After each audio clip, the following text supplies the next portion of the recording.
નમસ્કાર મિત્રો, આજનો આપણો ટોપિક છે ટેન્ડર નોટિસ કેવી રીતે ભરવું. મિત્રો, હું નવતમ એજ્યુસફરમાં આપનું હાર્દિક સ્વાગત કરું છું. મિત્રો, આજે આપણે જોઈશું કે ટેન્ડર નોટિસ વર્ડમાં કેવી રીતે બનાવવું. તો મિત્રો, આ વિડીયો અંત સુધી જોવા વિનંતી.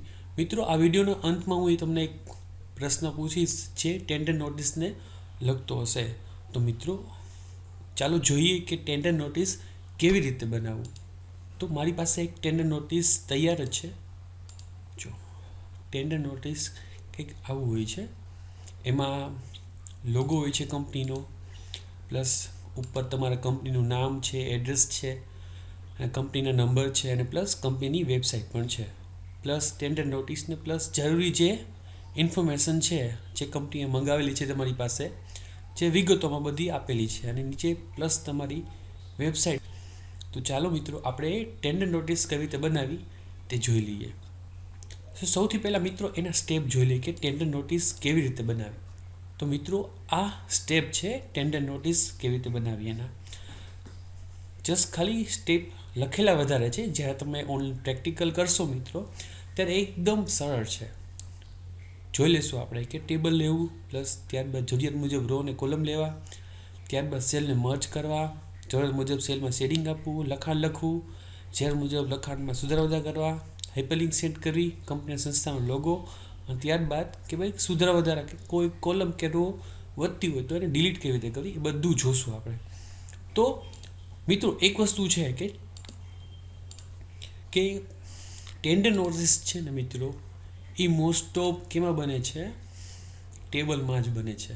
તો મિત્રો, આપણે અહીંયા વર્ડમાં ટેબલ થ્રુ ટેન્ડર નોટિસ કેવી રીતે બનાવવાની ચાલો આપણે જોઈ લઈએ. સૌથી પહેલાં કે આપણે જે ટેન્ડર નોટિસ બનાવી છે એના રો અને કોલમ છે એ આપણે જોઈ લેવાના. તો આપણી પાસે ટેન્ડર નોટિસ તૈયાર જ છે તમને બતાવી પ્રમાણે. તો પહેલાં આપણે એને રો અને કોલમ જોઈ લઈએ. તો 1, 2, 3, 4, 5, 6 અને 7 રો છે, અને કોલમ એટલે આ જે આડી છે ને એને કોલમ, ઊભી છે ને કોલમ કહેવાય છે, ને આડી છે ને રો. એટલે રો 7 થઈ. હવે કોલમ જોઈ લઈએ 1, 2, 3, 4 ને 5. ઓકે, આ જોઈ લીધું આપણે. હવે સૌથી પહેલાં તમારે ટેબલ લેવું છે તો તમારે ઉપર ઇન્સર્ટમાં જવાનું છે. ત્યાં જઈને ટેબલમાં, જો ટેબલ બે રીતે લઈ શકાય છે. એક તો તમે ખાલી માઉસ ડ્રેગ કરો અને ઉપર બતાવે છે 8x6, તો તમે એ પ્રમાણે લઈ શકો છો. પણ એકદમ સરળ રીતે આ છે પહેલી. પણ બીજી પણ એક એને કરતાં પણ સરળ કે જે આપણે જરૂરિયાત મુજબ જોઈ છે, તો ઇન્સર્ટ ટેબલમાં જવાનું છે. તો અહીંયા ઉપર કોલમ છે, કોલમ 5, તો 5 છે જ આપણે. તો રો કેટલી લેવાની છે? 7. તો અહીં આપણે 7 કરી નાખશું. હવે ઓકે, આ વસ્તુ એક થઈ. ટેબલ આવી ગયું, જેવું જોતું હતું એ પ્રમાણે ટેબલ આવી ગયું. હવે તમને દેખાય છે કે ટેબલ નાનું છે, આમાં આપણે લોગો ને બધું સેટ કરવાનું છે. તો આપણે સૌથી પહેલાં જે આ જેને દે છે ને સેલ કહેવાય છે. હવે જે આડી છે ને એને હાઇટ કહેવાય છે. જો આપણે પહેલાં આખું ટેબલ સિલેક્ટ કરી નાખ્યું છે.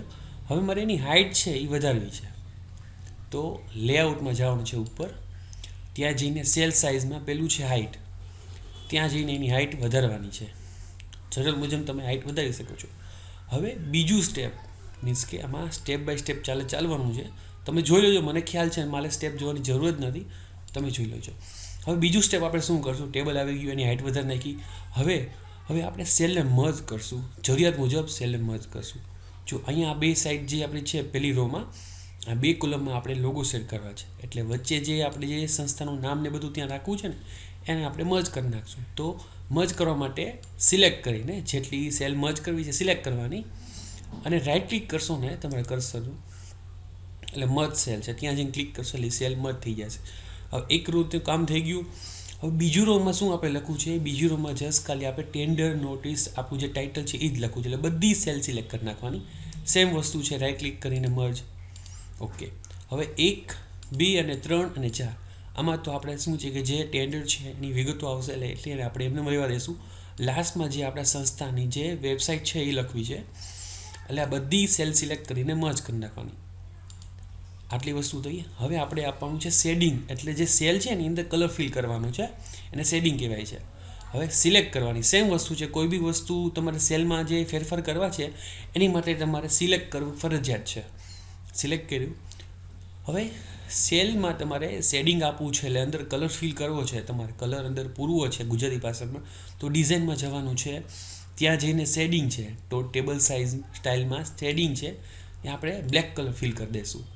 ઓકે, હવે અહીંયા ટેન્ડર નોટિસ છે એમાં આપણે કંઈ ફિલ નહીં કરી, બટ અહીંયા જે હાઇલાઇટ છે, મેઇન જે ટેન્ડર છે એની વિગતો છે, એનું ટાઇટલ છે, એમાં આપણે કલર ફિલ કરીશું. તો શેડિંગમાં જઈને આછો ભૂરો એ થોડુંક હાઇલાઇટ થાય એવી રીતે. હવે આટલી વસ્તુ થઈ ગઈ. હવે મિત્રો મારી પાસે છે ને ટેબલ તૈયાર છે, લખાણ જે છે ટેન્ડર નોટિસનું તૈયાર છે.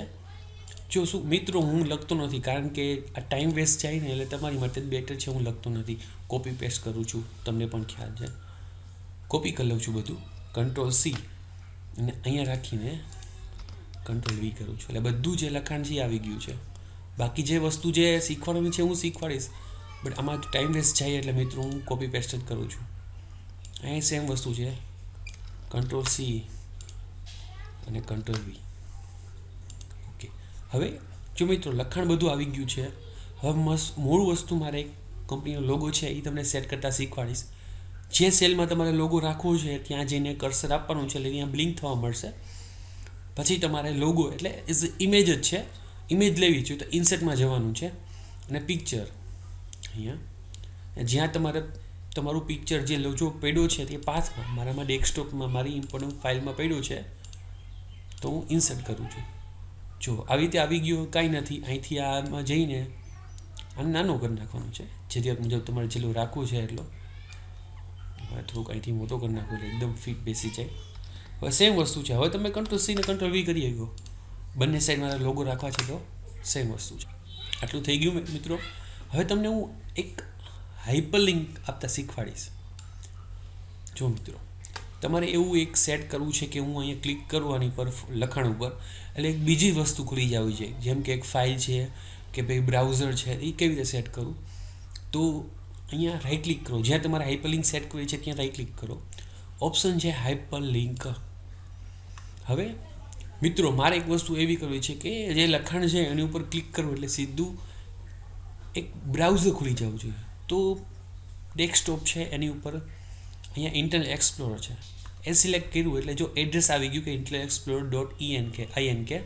હવે ટેક્સ્ટ ટુ ડિસ્પ્લે, હવે ત્યાં ટેક્સ્ટ શું લખવા છે, ઇન્ટરનેટ એક્સપ્લોરર રાખવું છે કે ભાઈ મારી સાઈટ, હું ત્યાં મારી સાઈટનું નામ રાખી દઉં છું www.ltd.com. ઓકે, હવે ઓકે આપી દઉં ને એ મારું સાઇટનું નામ આવી જશે. જ્યાં ઉપર કર્સર લાવવું જોઈએ ને એટલે કંટ્રોલ ક્લિક છે, એટલે આ લિંકને તમારે ઓપન કરવી હોય કંટ્રોલ અને ક્લિક, પાછું એક ડાયલોગ બોક્સ ખુલે છે. ઓકે આપણે ડાયરેક્ટ ઇન્ટરનેટ એક્સપ્લોર કરી જાય છે. મિત્રો આ હાઇપર લિંક થઈ. હવે મિત્રો લોગો પણ સેટ થઈ ગયો છે. હવે મિત્રો જસ્ટ ખાલી એક આપણે મેઇન ટાઇટલ જે આપણું છે ટેન્ડર નોટિસનું એક ટાઇટલ બાકી છે, તો આપણે ટાઇટલ પણ લખી નાખીએ મિત્રો, ટેન્ડર નોટિસ. હવે મિત્રો આમાં છે ને આપણે ફોન્ટમાં ઘણા બધા ચેન્જીસ કરી શકીએ છીએ. ટેન્ડર નોટિસમાં બધામાં કરી શકો, પણ ટેન્ડર નોટિસમાં કરી તો વધારે સારું લાગે છે, ઉઠાવ આવે એનો. સૌથી પહેલાં સિલેક્ટ કરો એને, જે ફોન્ટ રાખવા છે એ ફોન્ટ સિલેક્ટ કરો, જે બાય ડિફોલ્ટ છે આપણે સારા છે. હવે એની સાઇઝ જે તમારે રાખવી છે એ સાઇઝ પ્લસ અંડરલાઇન, એટલે એક ઉઠાવ આવશે કે ભાઈ આખું દેખાય આવશે કે ભાઈ આ વસ્તુ આ છે એમ. હવે આટલી વસ્તુ થઈ ગઈ મિત્રો. હવે મિત્રો મેં તમને એક શરૂઆતમાં જ કીધું હતું કે આખો વિડીયો પૂરો થઈ જશે ત્યારબાદ હું તમને એક ક્વેશ્ચન પૂછીશ. તો મિત્રો મારો ક્વેશ્ચન છે કે એક કરતાં વધારે સેલને ભેગી કરવા શેનો ઉપયોગ થાય છે. તો મિત્રો જે મારો જે આ પ્રશ્ન છે એનો જવાબ તમે કોમેન્ટમાં આપવા વિનંતી. મિત્રો આ વિડીયો જો તમને ગમ્યો હોય તો વિડીયોને સબસ્ક્રાઈબ કરવા વિનંતી. જો તમે આ વિડીયો તમારા ફ્રેન્ડને મોકલવા ઈચ્છતા હોય તો તમે શેર કરી શકો છો. આ વિડીયો જોવા બદલ મિત્રો તમારો આભાર.